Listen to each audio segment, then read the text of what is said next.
100 episodes of this podcast. I never thought I would reach this mark. It's amazing how much time has gone by. And I'd like to share those reflections with you today. It's been a lot over this 2+ years journey so far. So today I've got a lot of honest reflections to go deep with my timeline, what I've gone through, what it's been like behind the scenes, my honest take about the future of Uncage Yourself, and then also 7 critical lessons that you can use in your entrepreneurial journey.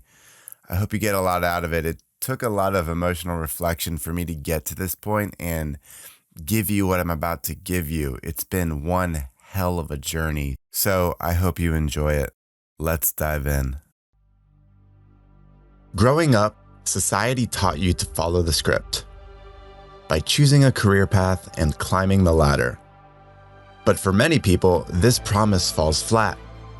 Work suffocates them and life becomes painful. Here, you're trapped in what I call the corporate cage. Fortunately, there's a way out. You can take control of your corporate job and unlock a life of freedom. I call this living uncaged. Hi, this is your host, Matt Doan. I'm a coach, creator, and entrepreneur. Uncaging people is my mission because it's been my exact life journey. This show provides you the stories, principles, and tactics to make it happen. Welcome to Uncage Yourself.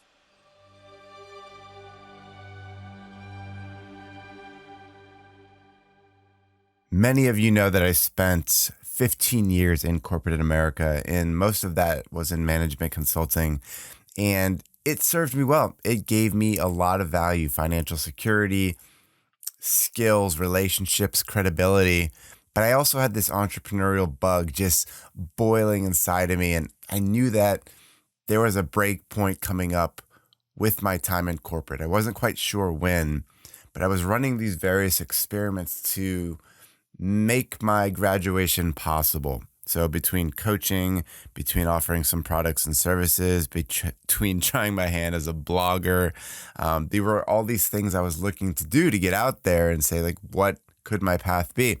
So starting a podcast was one of those ideas.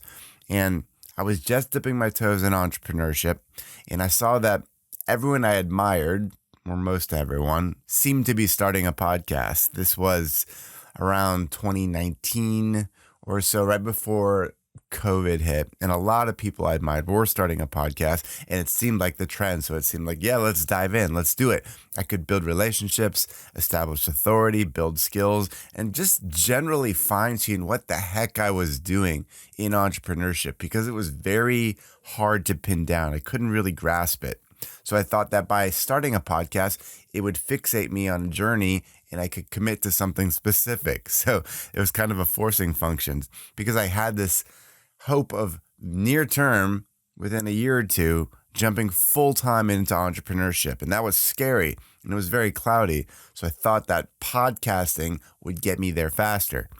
So fast forward to early 2021, after about a year of the pandemic unfolding, I wasn't traveling. I had this time at home and I thought, let's get this thing launched. So I took a podcasting course by the great entrepreneur Pat Flynn, figured out the basics of setting this thing up, the mechanics, the logistics, the microphone, basic acoustics, and I got it rolling.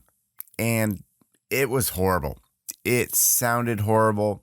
My interviewing skills were horrible. Everything about it felt horrible. I kid you not, my first interview, I realized how bad the acoustics were. So in my small office on the main floor of my house, I hung probably 20 blankets. I stuffed the corners of the room with every pillow in the house I could. It looked like a giant fort from a 12-year-old sleepover, just to get the acoustics in a better place. And of course, the interview was terrible, but that's where you start. That's where you have to start. And I learned that as you go. That podcast, as it was originally named, was called The Rising Digital Leader. And I thought that was the right aim because I had been in cybersecurity and technology and helping corporate leaders for a long time, figuring out how to do strategy, become better leaders. And I thought, hey, I could show people how to rise up in the digital technology space and become better leaders, and people will gravitate towards this. This is a logical aim. My brain said, you've been on this path for so many years, Matt, and you generally like these types of skills and helping people in this way. Let's build an entire show about that. So I went in with it, found some guests, some very kind, generous people that gave me their time. They were in technology. They were rising leaders. So I spent time with them. Fast forward, as that thing got going, it was very clunky, but that's where you start.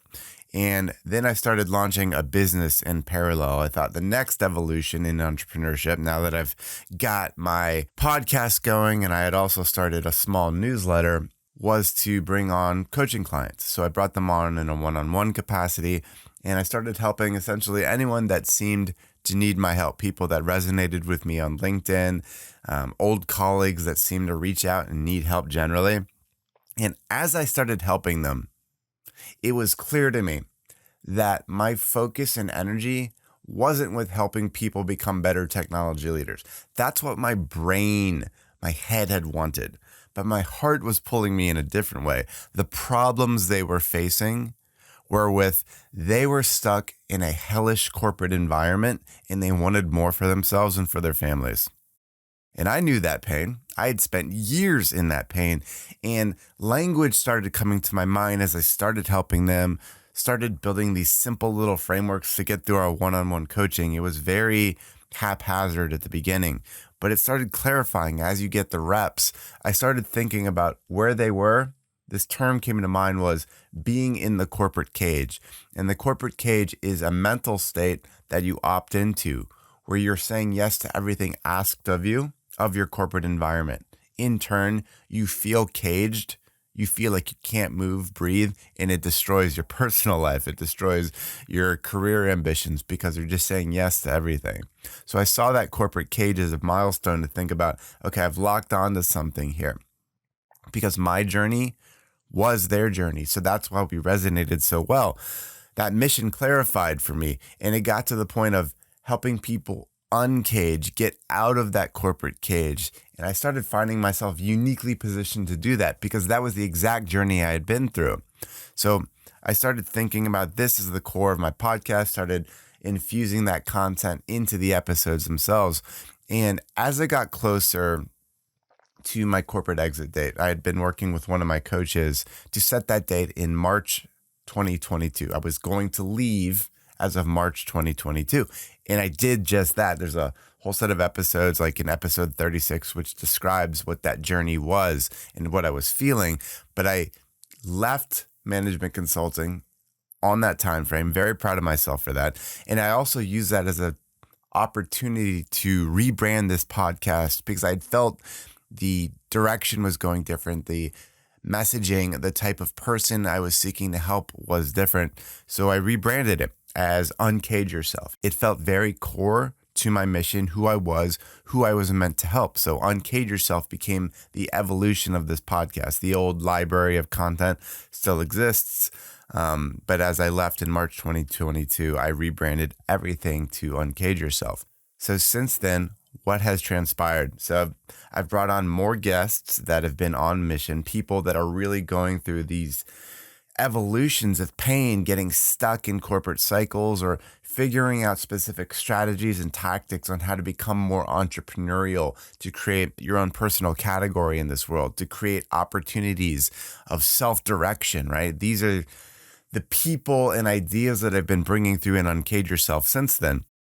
And I've also bet on solo episodes. I didn't think this was something I would do, but I felt this drive to take a certain topic and go really deep. For example, I see people that are overrun in their corporate jobs. So I'll take an episode and go deep on what I call corporate autopilot, which is a specific set of strategies I deliver in my coaching program. And I teach them the specifics of how to unlock from that pain and put the job on autopilot in a way that creates time and energy back in their days. And that's incredibly valuable, that if I just go deep for 15, 20, 25 minutes on a particular topic, boom, they exit with inspiration, energy, and tactics to create massive change in their world immediately. So I've been mixing in these solo episodes, which I find to be quite energizing. And I find that other people are getting a lot of value out of them. I've been focusing over the course of this podcast since I started in early 2021, being about once a week. I've missed certain weeks, right? But I'm hitting the 100 episode mark now, and I'm feeling really proud that I actually got to this point. And as I reflect back on what that's been like, there are quite a few pains, a lot of gains, which I'll cover too, but the pains really stick out too. It is hard to get discoverability on podcasts. There are no natural search engines, right? To dive into Apple Podcasts or Spotify, you almost have to know what you're looking for to come across something like this. You have to use terms like, I'm stuck in corporate hell, I want to be an entrepreneur. You need to know those key words in order for you to find a podcast like this one. So then you have to use other discoverability mechanisms like YouTube, social media, leveraging existing podcasts, leveraging other people's audiences to have people find your podcast. So it's really difficult to get a show like this discovered, to get the traction you'd like. The marketing is its own beast. So you might be spending every day promoting other types of content, just general posts, ideas out there in the world. And you also have to intermix your own podcast content to help people find your work. So that's a new level of effort too, which is really energy draining if you let it be, right? So you have to think about, how do you get your marketing engine in motion? Because sometimes, I'll tell you, recording these things week after week, just being truthful with you, it feels like you're shouting into the void. You're putting your all into recording, getting this content to the world, hoping it hits, doing your best with using your scarce energy for marketing, and it feels like no one cares some days. And that sucks. Even at 100 episodes, I can tell you. Hey, Matt here with a quick message. If you've got an impressive job on paper, but it's making you miserable, listen up. I want to teach you to leverage your corporate career for entrepreneurial freedom. Create a new life chapter by rapidly improving your income, time, and happiness, all in service of a life that'll make your future self and your family proud. So head on over to uncagedworkshop.com. There you'll find a short video training on exactly how to do this. You won't be sorry. That's uncagedworkshop.com. All right, back to the show.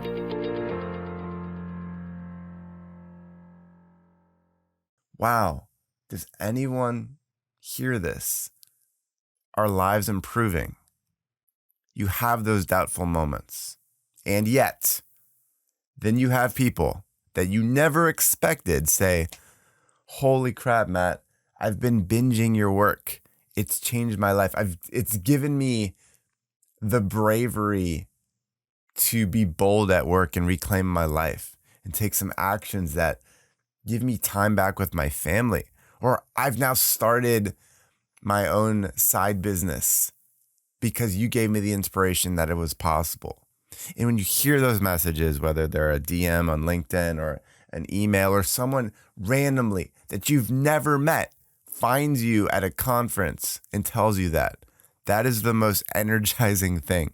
So when I have those moments of, this thing is hard to get discovered, it's hard to market, I can't tell if anyone gives a damn, and then people say those things to you, it means everything. So I'm at a moment right now, recording this in October of 2023, 2.5 years into the start of this whole crazy experiment. I'm still here. I am still here. If you look at the number of episodes published as a metric in the world, Uncage Yourself is in the top 1%. Most people never get past 3. Very few people get past 20 episodes published. And at 100 episodes, I'm in the top 1% of podcasts ever as far as episodes published. I won't say I'm Joe Rogan or anything like that, but the reality is that's pretty cool. And I'm going to celebrate that. Celebration is a vital skill in life, so I'm celebrating that publicly. I could have just taken the 100 episode mark and kept going, but I'm stopping and reflecting and celebrating it with you right now because it matters that much. And I know that celebrating is something I want you to think about too in your own worlds. The tiniest things, the big things, the monumentous things. You need to develop that skill set. It's vital. And I will say, as I look forward now, so what's the future of Uncage Yourself? I'm going to be honest with you right now. I've been quite low energy on the show recently. It feels like a bit of a slog for the very reasons I just described to you, for discoverability, the marketing, getting things out there, not knowing how many people are actually getting something out of it. But there's a huge but here. There's something inside of me that says, you need to keep going. This is just the beginning. This is the start of something big, Matt. And I think hard about this, about the people that I've been able to really impact the most. Think about for a second, from a marketing funnel, you might be familiar with this.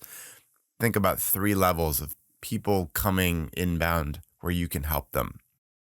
3 levels at the top. Number 1, this is about eyeballs. Level 2 is about trust building. Number 1 is about enrollment. Levels 3, 2, 1, top to bottom. Think about level 3 as getting eyeballs on your work.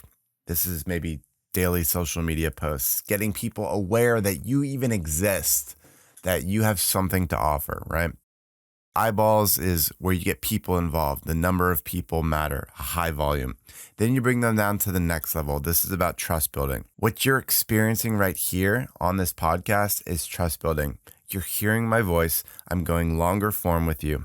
You could think about this as a podcast, a newsletter, longer form videos on YouTube, all elements of trust building so that we go deeper on content. You understand my worldviews, the possibilities I offer, deeper strategies and tactics to solve whatever problem you're facing. That's trust building. And then level 1, you go down the next level, is enrollment, where someone is committing more deeply with real skin in the game, money, time, and energy to solve whatever problem they're facing. So again, level 3 is about eyeballs. People are aware of their problem existing and that you're a potential source to help them. Level 2, right now, what we're doing right now with podcasting is trust building. You thinking, hey, Matt could help me, or I want nothing to do with Matt. You might be thinking either one of those things right now. And then level 1 is enrollment. And enrollment, in my case, is where I can really help people. With my Uncaged Life Design program, that's where I do my hardcore work. It is a boot camp. That is where we go through the deepest elements of transformation, not just thinking about information, but going through what is your unique set of circumstances. How is corporate overtaking your life? How do we get through that? How do we activate a new future self? And then how do we build entrepreneurial freedom for you? That is a deep, painful, powerful set of activities. And I know that many people come through this podcast and we build trust together. And that's how I earn the right to have the conversation with them about enrollment. So that's one reason the podcast serves extreme value for those in need. I can really help people. And I found that many, before we have enrollment conversations, are getting a lot out of the podcast itself, but they're also validating me. They're spending time getting to know me. And that's valuable. When I hear that people come to enrollment calls and they've spent time binging 5 to 10 episodes, that says the podcast is doing something powerful in this world. So yeah, in these shows, we're transferring proven strategies and tactics and mindsets. I'm giving you everything I know. I'm holding back nothing. But I also know that implementation is extremely hard. You are your own worst enemy. So applying this stuff is painful and difficult. That's why I offer the next level, which is enrollment, bringing you into an environment, a container, which I call Uncaged Life Design, to get you through all of that pain and get you to a state where you are uncaged. So yes, the energy has been low recently, and that's natural, I think, as far as any long-term thing that you do in your world. But when I step back and reflect and I get through all of this, I'm actually super excited now about continuing this because I know the impact this thing can have. And I really think this is just the beginning. I think about the reach something like a podcast can have. It is its own movement maker. You think about it, Uncage Yourself. It's an idea. And when you pack the right content, strategies, stories, guests behind it, and of course you turn up the marketing engine in tandem, and that's its own beast. But when you do that, my heart sets on fire when I think about what's possible then, all the lives that can change, because that's why I'm doing this. My mission is to change lives, to uncage people, to get them to a state of self-direction where they're turning their job into a tool. They're there for their families. They're their healthiest selves, and they're creating a business that's a full expression of themselves, and they love doing it. That's the point. So when I think about what I'm going to do next with Uncage Yourself, I will continue. Expect episode 101 soon and many, many more. I'm committed to the language here. Uncage Yourself still resonates with me as it did when I reset it quite a while ago. The whole idea of getting out of that cage that we've set for ourselves and doing it as far as a self-directed state. Yes, I'm giving you help, but it's about yourself. Uncage yourself. You must do the work. Yes, I'm going to enable you. Yes, I'm going to bring in other people and strategies to help enable you, but you must do the work. Uncage yourself. I see myself as shepherding an entire movement here because people need this more than ever. There's always going to be cycles where in the outer corporate environment out there in the world, sometimes they're going to have your pick of jobs. Sometimes it's going to be easier. Like right after COVID, they had the Great Resignation where people could change jobs at will, command high salaries. We're at a moment right now where it's the opposite of that, where layoffs are happening and employers aren't really offering as many jobs. And most of the employers have the power right now as opposed to the employees. So whatever state you're in, it's still about uncaging yourself, being the one who's in control, self-directed, carving your own career path on your terms. Whether you're in a employer environment, whether you're halfway out or fully out, we've got to get to a point where we're the ones in control.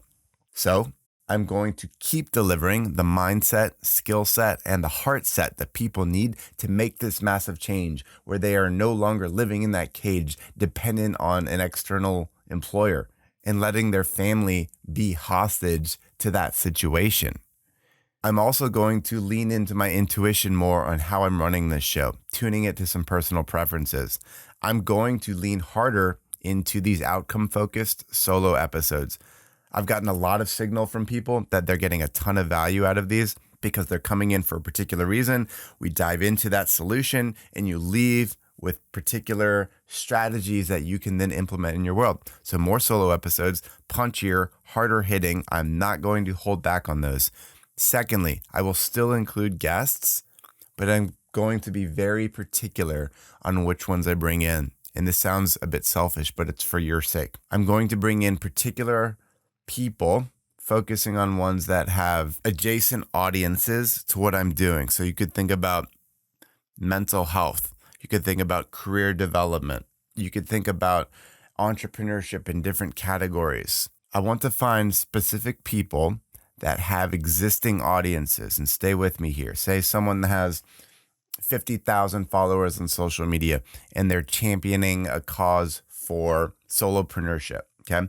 If I bring that person onto this show, then that has the opportunity to bring the Uncage Yourself mindset and viewpoint back out to their audience. Not only do you, as the Uncage Yourself audience, get value from them, but then their audience will receive what we're doing here, and the network effects grow tremendously. As much as I love niche stories and guests, I want to have more impact in this world. So between the solo episodes, between bringing in hyper-targeted, established guests that have larger audiences, I hope you see where I'm going. This is what helps spread the mission. It gets the Uncage Yourself movement spreading like wildfire in the world. Thinking about network effects. I learned this when I was a management consultant. When you bring the right players in, 1 + 1 = 10. That kind of thing. That's what we're doing here. So I'm going to be very selective with guests because I want to make sure that the mission gets out there and more people are helped. I'm also going to be increasing the production quality. I'm going to be leveraging the team that I have in place to do that because the bar for quality audio and video is always rising. So I'm going to keep moving up here as we exit 2023 and go into 2024. I'm going to expand the marketing and reach. I'm going to make sure that it's not something that overwhelms me or the small team that I'm using to help do this. But I realize that people in pain, they need to hear this. And the only way I can reach them is with proper marketing to get in front of them, to get this stuff in their ears so they can implement it in their world and get out of that pain and have hope. I'm also going to get ahead with my discipline, better planning, recording, and production. There are too many times where I've felt way too last minute, whether it's sending prep content to guests or whether that's just recording solo episodes late on a Thursday night. That is frustrating, and I don't want to do that anymore. It's not fair to you. It's not fair to me or my small team that we're doing here. And I just know that by having this better discipline, it's going to have broader payoffs for everyone that I'm seeking to serve in this mission. Okay, so far we've talked about the timeline of this whole thing, how I'm thinking about the future of the show, and I'm really excited about where this thing is going. I'm going to leave you now with 7 lessons that you can use for your entrepreneurial journey. This is very much informed by my particular podcast journey, but I want to give this to you as far as something you can use right now because that's what matters most. So, number 1, this is podcasting specific. I'd like you to get into podcasting. If you're someone who listens to this show, you have ambitions for something bigger and better in your career that enables a different lifestyle for you. I highly suggest you jumping into podcasting. Start small by becoming a guest on other people's show. If you feel inclined, you can start your own show later once you understand how this feels for you, but learn to become a guest. It's like its own little mini stage where you just get to go be yourself and provide value in other places. Now, there are endless resources on how to pitch yourself to other shows. Go look those up. I won't pretend to just cover all that right now, but if you look up on YouTube or Google, how do you pitch yourself to targeted shows on shows that you would be a great fit for and how to pitch yourself appropriately, do that. It's going to activate a new side of you. Even if you're in corporate right now, it's a nice little entrepreneurial step where you create some space, you jump on another show. It's going to activate something inside of you which says, oh, other people want to hear from me. Other people want the value that's resident inside of me. It's going to trigger something huge inside of you. So try that. And if you'd like to create your own show, again, that's its own beast, but equally valuable if you feel the pull to do that. So get into podcasting. That's number 1. Secondly, when you're stagnant and you're feeling stuck, that is the moment that you need to embrace your worthy fears. So like I did with podcasting, okay, I was stuck for years in corporate wanting to do something entrepreneurially, and I didn't know what that was. So I started screwing around with a blog and things that were non-consequential. I would just shoot something out there into the world, written form, and it didn't feel like I was putting anything at stake. Now, it was next level when I said, I'm going to publish a podcast. I'm going to put this out there. I'm going to market it. My friends and family are going to see it. My voice is going to be out there. It better sound good. That is a worthy fear. I knew that in pursuing podcasting, it was going to be a forcing function for getting me to the next level. I was stuck. I did not know what I wanted to do entrepreneurially, but by pushing myself through the process of learning to get good at podcasting, and I'm still growing big time, but by embracing that worthy fear, it created clarity in my mind on what I wanted. It created clarity on my mission. It created confidence and momentum to actually execute that leap from corporate America into full-time entrepreneurship. So embrace those worthy fears. They're there for a reason. They're telling you something. Number 3, in tandem with that, learn to love that imposter feeling. I hate calling it a syndrome because it implies that there's something abnormal or sick or wrong about us. It's actually just part of the human condition when you feel like an imposter. I like to call it imposterism. But when you feel like you're stepping into a place where you're an imposter, that means you're actually stepping into those worthy fears. You're leaning into something that matters. Just like when I started this podcast, I felt like a complete imposter. And I also knew in the back of my mind, that's a good feeling.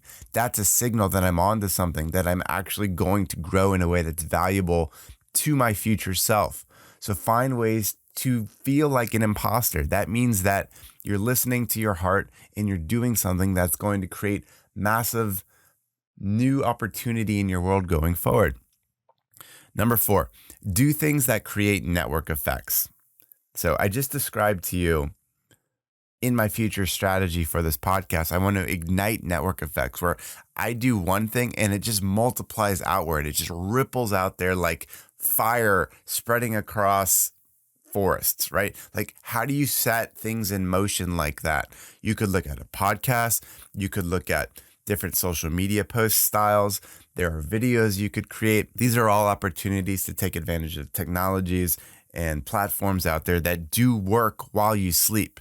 Now, in corporate, nothing's happening while you sleep. You wake up and you do the work, and that's the work that's happening. And then you go to sleep and nothing else is growing on your behalf. Now, if you set forward a library of podcasts or some videos or social media posts that the algorithm feeds out there to the world while you sleep, you're growing. You build once, you sell infinitely. You get that mindset, right? You spread, your ideas get more and more out there to the world. So do things that create network effects. This creates change. It helps others. It helps you. It opens up new opportunities. It opens your mind in ways that you wouldn't have otherwise. Number 5, I want you to build things that are a full expression of you.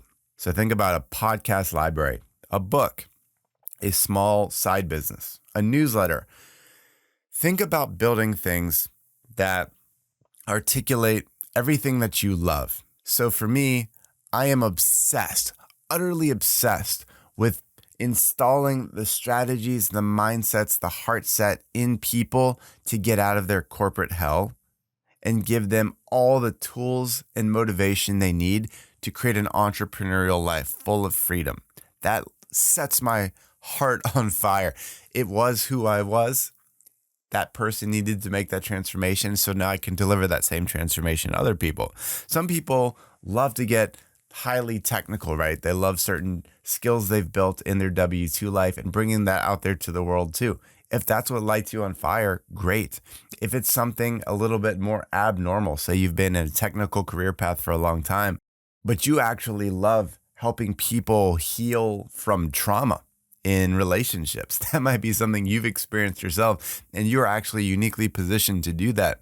Be bold enough to create something that helps people do that. Like when you understand your essence and you go through that self-reflection, that discovery process of what makes you you, what sets your heart on fire, what do you feel compelled to do even if you weren't paid to? I know you've heard that stuff 1,000 times, but have you actually tried to apply it yet? Or are you just sitting content within your corporate world? You've got to do things that are a full expression of you. And I'd say create things that help people take advantage of that. Podcasts, a book, a business. Like there's nothing more that gets you activated than creating something, sharing it with the world and saying, here, I made this for you. I hope it helps. Don't let it stay trapped inside of you. Number 6, apply who, not how. This is a vital concept I learned from Dan Sullivan. He also wrote a book with Dr. Benjamin Hardy about this called Who, Not How. But this is essentially when you have things in your life that you're not interested in doing yourself, but you know need to get done, find the right who. Do not focus on developing the how. For example, in this podcast, I knew from moment one, I wanted nothing to do with editing, production, or uploading any of this. I didn't want to develop that skill set or technical configuration of websites. That stuff bored me, so I outsourced it from the beginning. And there's lots of different ways that you can just find the right who. So I found a group of awesome editors that are helping me do this. I just record this, I ship it to them, it comes back to me, it's fully polished, it's uploaded, it's ready to go. It's a beautiful thing. So you can do that, of course, in your business. You can do it with lawn care or house cleaning or other ways, grocery delivery. There are ways that you can find the right who, which is the person or resource that helps you enable the thing you need, whether it's software as a service or an actual person, for example. Find the right resources that help you execute on that mission versus figuring out the how yourself. It'll save you crazy amounts of time and energy and help you stay living in your zone of genius. And lastly, number 7, this is vital. Take this lesson to heart. I know everyone's focused on internal positioning at their companies, living up, rising up the ladders, getting noticed. That's what's been your focus for a long time. But number 7, I want you to focus on external positioning. This is your future. More than anything, this opens up countless pathways for you into the future. Internal positioning has established you a foothold, which means within a corporation, within a system, within a particular field, you've been positioning yourself for success there, and you've gotten rewards, important foundational things like financial security, relationships, credibility. That's all vital. That was stage 1. Stage 2 now, for those that listen to this podcast and believe in it, is about external positioning, putting your best time and energy towards creating a different future out there in the world. You get what I'm saying? Everything I've talked about, the whole reason for this podcast, the whole reason I do daily social media posts, and everyone keeps putting content out there into the world. It's exhausting. And you know what? It is so worth it because it's opened up so many opportunities for me. And I see it for so many others too. You just put yourself out there with your thoughts, your messages, and you shape a viewpoint in this world. You help a certain person or group of people in this world, and it just opens up a whole new world of possibility. Whether you want to monetize it or not, it's where your greatest source of fulfillment will come from. So focus on external positioning. Pivot from internal positioning. Put that stuff on autopilot. Make it easy. You've earned the right to pivot. Now we need to move over to external positioning. This is the future. Okay. So I know that was a lot today, but I wanted to give you a full download on everything that's been going through my mind as I hit the century mark on this podcast. It's been a lot. I've gone through a lot of evolutions, a lot of doubts, a lot of pains, but I am more motivated than ever to turn the dial up, to go huge on this thing, to be more impactful, to change more lives. And I'm excited to have you on the journey with me. Thank you from the bottom of my heart for being here with me. Whether this is the first episode you're listening to or you've been here for 100, it means everything to me. Thank you, thank you, thank you. I hope these lessons we went through today can help you in your life. There's so much more to come. We'll chat soon. Hey, Matt here. Thanks for listening to Uncage Yourself. For show notes and more content like this, head over to uncageyourself.fm.